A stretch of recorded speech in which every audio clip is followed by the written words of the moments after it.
Now आपका next question आएगा। इस क्वेश्चन में थेवेनिन इक्विवेलेंट पूछ रहा है at terminals A and B. ठीक है, सो अब क्या करना होगा। अब सबसे पहली चीज़ जो आपको नोटिस करनी होगी दैट यहाँ एक डिपेंडेंट सोर्स भी प्रेजेंट है, और जब भी डिपेंडेंट सोर्स प्रेजेंट होता है, ठीक है, जब भी डिपेंडेंट सोर्स प्रेजेंट होता है तो RTH किस तरह से निकाला जाता है। यहाँ आप एक वोल्टेज या करंट सोर्स अप्लाई करते हैं। तो सपोज़ मैं वोल्टेज सोर्स अप्लाई करता हूँ 1 वोल्ट, ठीक है, और मैं ट्रैक करूँगा कि ये करंट कितना सप्लाई करेगा। बट उससे पहले आप जो भी इसमें इंडिपेंडेंट सोर्सेज हैं, डिपेंडेंट नहीं, इंडिपेंडेंट सोर्सेज को क्या करना होता है, ख़त्म करना होता है। सो यहाँ सपोज़ मैंने इसको ख़त्म कर दिया। This is the only independent source. एक करंट सोर्स है इसलिए मैंने इसको ओपन कर दिया। ठीक है, सो दैट मीन्स ये आपका सर्किट है। ठीक है, आपने 1 वोल्ट अप्लाई किया तो करंट कितना आएगा वो आपको निकालना है। ठीक है, और फिर RTH क्या होगा, RTH is equals to V by I as seen from the terminals. V आपने खुद से एज्यूम कर लिया 1 एंड I आपको निकालना है। सो ये जो रेशियो होगा जो आप I निकालोगे उसका इन्वर्स इज़ RTH। ठीक है, सो देखते हैं किस तरह से होगा। सो अब इस केस में आप देखें, बेसिकली मैं आपको एक तरीका बताता हूँ, वो क्या है, वो यूज़फुल हो भी सकता है और नहीं हो सकता है। मैं खुद से एज्यूम कर लेता हूँ दैट Vx, क्योंकि ये 4 ohms है इसलिए मैं Vx को 4 वोल्ट्स ले लेता हूँ। ठीक है, सो Vx 4 वोल्ट्स है, दैट मीन्स यहाँ जो करंट फ्लो करेगा that is 4/4, that is 1 ampere. ठीक है, ना ये जो 2Vx है ये कितना हो जाएगा, 2 × 4 दैट मीन्स 8 वोल्ट्स। ठीक है, दैट मीन्स यहाँ प्लस यहाँ माइनस, ये 8 वोल्ट्स इसके अक्रॉस आएगा। सो ये करंट कितना लेगा, 8 वोल्ट्स, ये इसके अक्रॉस आया, और ये करंट कितना लेगा, 8/2 दैट मीन्स 4 एम्पियर। ठीक है, सो अब आप ये तो कोई ब्रांच है ही नहीं अब क्योंकि ये ओपन है। सो यहाँ 1 एम्पियर है, इधर से 4 एम्पियर है। सो 4 एम्पियर में से 1 एम्पियर इधर चला गया, बाकी इधर से निकलेगा, दैट मीन्स 3 एम्पियर। ठीक है, सो ये 3 एम्पियर्स यहाँ से आएगा। ठीक है, नाउ अब आप देखें कि अगर ये 0 वोल्ट्स है, ये 0 पे है, तो ये 0 to +4 दैट मीन्स ये 4 पे होगा। ठीक है, एंड यहाँ 4 से राइज हुआ 8 का, दैट मीन्स यहाँ 12 होगा वोल्ट्स, एंड यहाँ 12 वोल्ट्स है, दैट मीन्स यहाँ नीचे कितना करंट फ्लो करेगा, 12/6 दैट मीन्स 2 एम्पियर। ठीक है, सो कितना निकल गया करंट, 4 and 2 बाहर निकला। ठीक है, इनकमिंग 3 हुआ, दैट मीन्स इनकमिंग 3 और होना चाहिए। ठीक है, एंड दैट मीन्स यहाँ प्लस यहाँ माइनस। ठीक है, करंट के हिसाब से। सो यहाँ कितना होगा, 3 × 2 6 वोल्ट्स। सो यहाँ 12 है, 12 से 6 का राइज हुआ, दैट मीन्स यहाँ कितना आएगा पोटेंशियल, इस नोड पे पोटेंशियल आएगा आपका 12 × 6 18 वोल्ट्स। ठीक है, एंड यहाँ कितना है, 0, क्योंकि ये रेफरेंस है।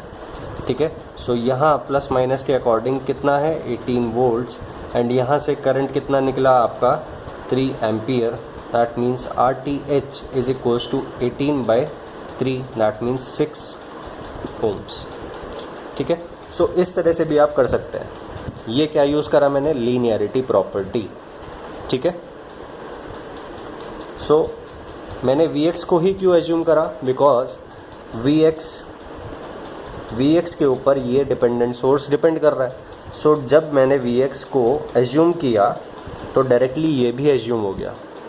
ठीक है, इसलिए मैंने Vx को एज्यूम किया। ठीक है, Vx को इसलिए एज्यूम किया बिकॉज सर्किट एनालिसिस और सिंपल हो गया। और Vx अगर आप 1 वोल्ट्स ले लेते देन यहाँ करंट फ्लो करता 1/4।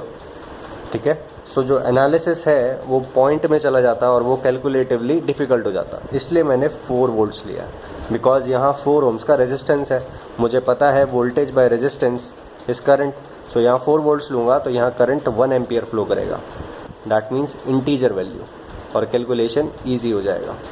ठीक है, सो ये जो मेथड है जो मैं अप्लाई कर रहा हूँ, ये आप तभी अप्लाई कर सकते हो जब आप बिल्कुल परफेक्ट हो चुके हैं नेटवर्क्स में, अदरवाइज़ आप कंफ्यूज हो जाएंगे। फॉर एग्ज़ाम्पल, आपने जब यहाँ 1 एम्पियर और यहाँ 4 एम्पियर पता कर लिया, फिर आप कंफ्यूज हो जाओगे अब क्या करूँ मैं, ठीक है। सो मुझे पता है कि यहाँ फिर रेफरेंस आपने मान लिया, यहाँ 4 वोल्ट्स हुआ, फिर यहाँ 12 हुआ, ये करंट निकाल लिया, फिर उसके बाद यहाँ KCL लगा के ये करंट निकाल लिया, फिर उसके बाद इस तरह से आपने वोल्टेज एंड करंट का एक रेशियो निकाल के RTH निकाला, ठीक है। सो बेसिकली अगर आप एक्सपीरियंस्ड नहीं हो नेटवर्क्स में, सो आप कहीं ना कहीं कंफ्यूज हो जाओगे कि अब क्या करूं, ठीक है। सो ये मेथड तभी अप्लाई करना जब आप परफेक्ट हो नेटवर्क्स में, और मेरी मानो तो अप्लाई ही मत करना ये, ठीक है।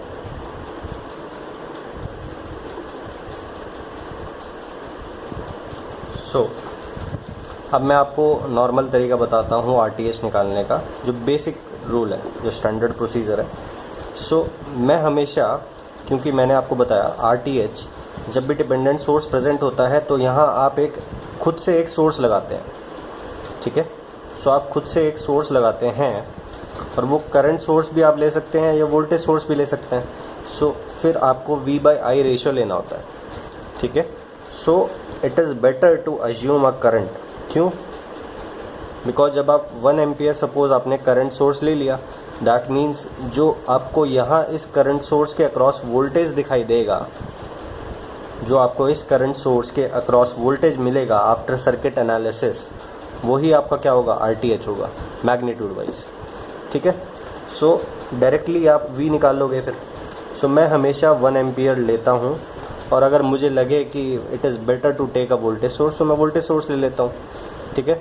सो मैं यहाँ पे करंट सोर्स लेके ट्राई करता हूँ, ठीक है। और मैं करंट सोर्स इसलिए भी लेता हूँ because I find it easier to apply tracking of currents method, ठीक है। नाउ अब ये जो वोल्टेज है, this is suppose V। Now V आपको निकालना है बेसिकली, और जो V का मैग्नीट्यूड आएगा दैट इज़ RTH, ठीक है। देखते हैं हम एम्पियर, ठीक है।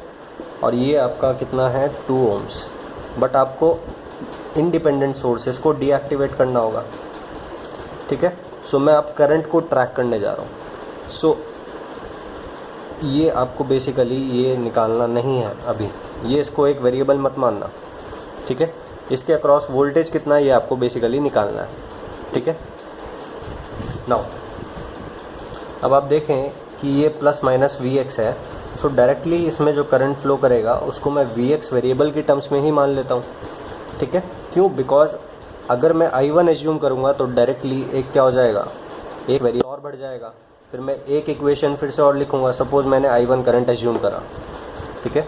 सो मैं यहाँ फिर से एक इक्वेशन बढ़ा दूँगा, I1 = Vx/4।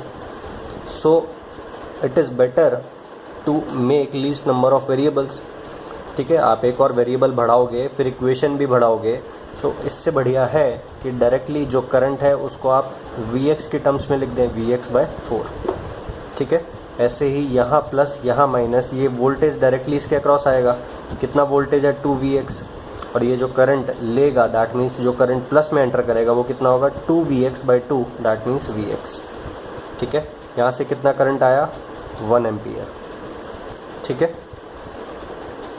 नाउ अब उसके बाद अब फिर से वही चीज़, यहाँ आप अब देखें कि Vx ऑलरेडी एक वेरिएबल है। अब ये 2 ब्रांचेज हैं, ठीक है, ये 2। अगर आप यहाँ I1 एज्यूम करते हैं, अगर आप यहाँ I1 एज्यूम करते हैं तो क्या होगा, मैं आपको बताता हूँ एक तरीका। वो क्या है, यहाँ माइनस यहाँ प्लस, कितना राइज हुआ, Vx। सो यहाँ जो वोल्टेज होगा दैट इज़ Vx। फिर यहाँ -2 प्लस राइज हुआ 2Vx, दैट मीन्स यहाँ जो वोल्टेज होगा वो होगा 3Vx। तो यहाँ वोल्टेज है 3Vx, दैट मीन्स यहाँ प्लस यहाँ माइनस के अकॉर्डिंग यहाँ कितना है, 3Vx। सो यहाँ कितना करंट फ्लो करेगा, 3Vx/6, दैट मीन्स Vx/2, ठीक है। और यहाँ Vx/2 है, इधर Vx गया, दैट मीन्स ऊपर से कितना जाएगा, 1 एम्पियर आया, Vx चला गया, फिर Vx/2 चला गया, बाकी उधर से जाएगा, that means 1 - Vx minus V X by two, that means 1 minus 3Vx/2, ठीक है। सो उधर से कितना करंट होगा, 1 माइनस 3Vx/2, ठीक है।